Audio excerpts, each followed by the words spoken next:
அதாவது கடவுள் செஞ்ச நல்ல காரியங்களெல்லாம் மறந்துட்டாங்க, ஞாபகத்தில் வைக்கவில்லை. கர்த்தர் பெரிய காரியங்களை செஞ்சார். கடலை பிளந்தார், கடக்க பண்ணினார், ஜலத்தை குவியெல்லாம் நிற்கும்படி அதெல்லாம் வருது இல்லையா.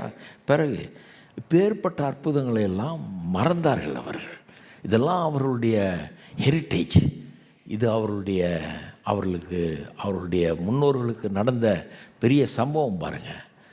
கர்த்தர் அவர்களுக்கு அதெல்லாம் செய்தார். ஆனால் அதெல்லாம் மறந்துட்டாங்க. எப்படி தான் மறப்பாங்களோ தெரியல. கடலே ரெண்டாக பிளந்து நடுவில் நடந்து போனீங்கன்னா எப்படி மறப்பீங்க? நீங்கள் வாழ்நாள் முழுக்க ஒவ்வொரு நாளும் அதை பற்றி பேசுவீங்க. எப்படியோ மறந்துடுறோம். மனித இனம் அப்படி மறக்கக்கூடிய, சுலபமாக மறக்கக்கூடிய ஒரு இனமாக இருக்கிறது. இப்படி மறந்ததுனால அதுதான் அவங்களுக்கு பிரச்சனை. அவர்கள் ஒரு பெரிய கோத்திரமாக இருந்தார்கள், ரொம்ப முக்கியமான கோத்திரமாக இருந்தார்கள். ஆனால் 78ஆம் சங்கீதம் எழுதப்படுகிற காலங்களிலே அவர்கள் முக்கியமற்ற ஒரு கோத்திரமாக, சிறிய கோத்திரமாக